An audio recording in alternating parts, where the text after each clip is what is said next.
again at Chensa Ana and welcome back dito sa ating channel. Eto nga mga ka-arte, dumating na yung aking in-order na pang hair mask sa aking hair. And syempre, gusto ko ipakita sa inyo kung maganda ba yung effect dito sa aking buhok. Yan, eto yung kay Emirut ba? Tama, Amirut. Basta Emirut Hair Repair Mask. Yan siya. Malaki na ito mga ka-arte. 1,000 grams ang laman sa loob. 146 pesos yung aking naging payment dito sa hair mask na to. And pansin nyo ba, meron siya kahawig na hair mask. Yan, kung napanood nyo yung aking mga video, yan, nagawan ko na ng review yung kamukha nitong hair mask. Ayan. So, ayun. Napa-order nga ako nito mga ka-arte kasi okay din yung mga feedback dito sa hair mask na to. Magaganda rin yung feedback and ang dami rin itong sold. So, syempre, pagka mga ganun, gusto kong itry yung mga ganun. Kung totoo ba yung ang tawag dito, yung mga feedback na yun. So, ayan. Eh, nakalagay nga dito sa kanyang packaging, Emirut Hair Repair Mask, Restoration and Nourishment. Yan. And yung description niya mga ka-arte, ito daw hair mask na to ay dinisenyo, especially, yan, dun sa mga buhok na nalagyan na ng matatapang na chemicals, katulad na lang ng mga nagpariban, nagpakulay, and nagpa-bleach ng kanilang mga buhok. Yan. Tama-tama daw itong hair mask na ito dun sa mga ganun. Then, nakakatulong nga daw itong hair mask na ito mga ka-arte na ibalik yung mga nawala sa ating mga buhok. Siyempre, kapag nagkulay tayo or naglagay ng chemicals na matapang sa ating buhok, kung mapapansin ninyo, tumitigas, nadadry diga ang ating mga hair. So, ito nga daw hair mask na ito, kaya niyang ibalik yung mga nawalang iyon sa ating buhok and kaya niyang mapanatiling malusog ang ating mga buhok. So, ayan. And sinisigurado din daw nitong hair mask na to na mapanatiling malambot at makintab ang ating mga hair. So, ayan. Yun yung gusto kong makita or tingnan natin kung effective nga siya. Maganda siya sa buhok. Ang tamang-tama mga ka-arte, sadyang kailangan ng aking hair ngayon yung mga gardening treatment. Kasi, alam niyo, chika ko lang sa inyo. Diba nagkulay si Catherine Bernardo ng kulay orange? Yan ang inyong ka-arte ay nakigaya. So, nagkulay ako ng nung dating kulay ni Catherine, nung orange, kung tanda nyo yun, nag-orange siya ng hair. So, ayun, nagkulay din ako ng orange. Diyos ko, dahil hindi ako makalabas ng bahay, mga ka-arte. Hindi ko kaya lumabas ng bahay na orange yung aking hair. Nahihiya ako kasi parang hindi ako komportable na gano'n yung kulay ng buhok ko. Parang hindi siya bagay sa akin. So, pang kay Catherine lang siya. Kaya naman, alam niyo ba, kinabukasan, pinatungan ko agad siya ng kulay. So, yun, medyo idinar ko ng konti yung aking buhok para mawala yung pagiging orange. So, after nga nung magkasunod na araw na nakulayan ko ang aking buhok, napansin ko na nag-dry, natuyo, and ang tigas talaga ng aking buhok. So, ako sana ay magpaparibanda rin. Tapos nung ganun nga, sabi ko parang kailangan ko munang ipahinga pa yung aking buhok. And magwa 1 year na nga itong mga ka-arte, hindi ko pa napapariban ko, napapansin yung kulot na nga siya. Ayan, may mga white hair na rin ako dyan. So, hindi naman ako umalis ngayon. Nandito na ako ngayon sa bahay. So, ayan, kaya, saka na uli ako magpapariban. Depende yung sa takbo ng utak ko. Yan, kasi ako maunatan ko lang din naman eh. Pero sana matiis ko pa na hindi muna siya mapariban.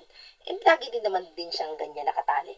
So, sayang din naman kung ipapariban ko, tapos lagi din naman nakapusog. Kaya wala lang, chika lang. So, ayan nga, balik tayo dito kay hair mask na Emirut. Yan, so yun. Maganda yung kiniklaim nitong hair mask na to. So, hindi ko na patatagalin. Siyempre, kailangan gamitin ko na to. And kung makikita nyo pala, nakasealed pa to mga ka-arte. Kasi bagong dating nga siya. And, ngayon ko siya gagawa na nga ng review. Pakikita ko sa inyo. Tingnan natin yung magiging effect niya sa aking hair. So, pakita ko sa inyo. Siyempre, yung laman nito sa loob. Tanggalin ko lang itong kanyang balat. Yan. Ay, nalis ko na yung kanyang seal. Ano kayang amoy nito? Parang mabango siya mga ka-arte kasi hindi ko pa nabubuksan. Amoy ko lang. Itakip siya diyan. Pagkabukas mo na ito. Takip. Yan, ganyan. Hindi siya punong-puno. Ay, ang bango. Bango niya. And yung kanyang texture, ganyan. Medyo, hindi siya creaming, super creamy. Medyo may pagkamalabnaw yung kanyang hair mask, mga ka-arte. So, ayan. Pero carry lang siya. Tingnan natin kung okay yung magiging effect niya sa aking hair. Sarap niyang amuyin. Hindi lagay. And syempre nga pala mga ka-arte, gusto ko ipakita yung aking buhok ngayon bago ako mag-treatment nito kay Amy Root hair mask para makita nyo talaga kung may pinagkaiba ba or ano ba yung yung magiging effect. So, ayan. And gusto ko makita niyo kung gaano talaga kadara yung aking buhok ngayon. Hindi ko alam kung buhok pa ba aray ko. So, yan yung aking hair ngayon mga ka-arte. And syempre may wave siya na ganyan dahil itinali ko nga siya. Kaya ganyan yung aking yung aking buhok ngayon. May wave yan. Pero nandini yung aking regrowth. Oh my God, dami ko ng white hair. So, pero yan, ganyan talaga siya katuyot. And close up ko para makita niyo talaga yung kondisyon ng aking buhok ngayon. Yan. And kung hahawakan nyo ito mga ka-arte yan, halos hirap lumampas yung aking daliri. So, ano nga siya malagkit, yung matigas. Ganun yung aking buhok ngayon. Kaya minsan naiitali ko na siya na hindi ko na nasusuklay. So, yan, ganyan. Pero bago pala sa akin ganyan na, hindi rin susuklay. Hindi siya, yan.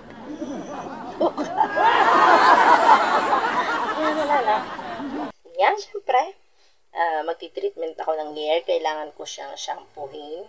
Kasi kahapon hindi ako nagbasa ng aking buhok. So, yun nga, dahil lagi nga ako nandini ngayon, hindi ako araw-araw babasa ng aking buhok. Yan. Isang ano yan mga ka-arte, isang pwede nyong gawin kung super dry ang inyong buhok.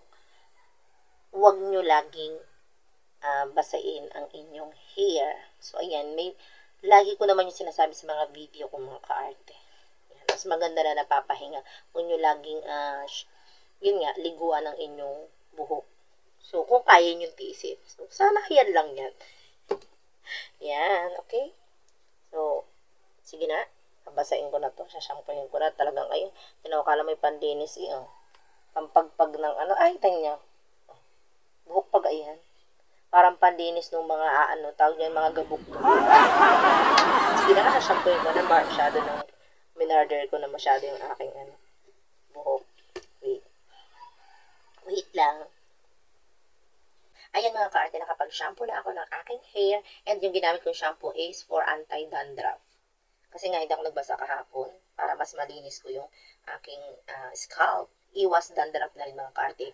Kasi yun nga, kapag syempre, napahinga natin yung ating buhok na may mga dumi-dumi dyan, mga gabok-gabok, di ka? So, pag di natin na shampoo ng ayos, nagiging dandruff, yun. At kung kaya nyo nga yung hindi everyday nagbabasa ng buhok, go! Mas maganda yung mga ka-arte, napapahinga yung inyong hair.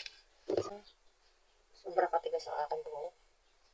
Medyo towel dry ko lang, syempre. Lalagay ko na ito si Amy Root. Amy Root. Amy Root. At hindi ko na siya isi-section kasi nga ang hirap, nahirapan ako mag-section ng hair ko dahil ang lagkit and tigas. Gagawin ko na lang, syempre, uunahin ko na lang. Lagyan yung part na dulo ng aking buhok. Tayo-tayo lang. So, yan lang. Hindi siya, tawag dyan, medyo malabnaw yung pagka-treatment ito, mga ka-arte. Gusto ko yung amoy niya. Ang bango. Ito muna mga dulo-dulo yung aking lalagyan.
Saklaw lang ito, hindi ako wala na ako ibang inilagay. Medyo parang may umiiking kasi buhay itong aming pan din sa taas.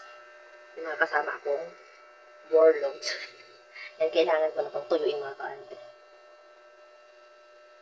Tawag dry na. Basang-basa pa yung aking buhok. Kapag ganun basang-basa pa mga kaarte ang inyong buhok, huwag nyo muna suklayin. Medyo patutuyo-tuyin lang bago nyo siya suklayin. Okay, tama-tama naman mo yung pan. So, tatapatan ako din. And hawak ko ngayon sa aking buhok mga kaarte. Malambot naman siya. Tingnan natin kung maganda siya sa hair. Maya-maya ko siya susuklayin kasi sobrang basang-basa pa yung aking buhok. Para iwas sa split ends mga kaarte. Pag ano, basang-basa pa rin yung buhok, huwag niyo muna siyang suklayin. At huwag niyo siyang igaganon pag tinutuyo. Yung parang inirarap na gano'n. Huwag piga-piga lang. Okay, antayin ko rin itong tuyuin.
Ayan mga kaarte, at tuyong-tuyo na nga yung aking buhok. Tingnan nyo naman. Ayan. At kita na rin itong aking kulot dyan sa ibabaw. Ito na yung aking talagang natural hair mga kaarte. Ayan.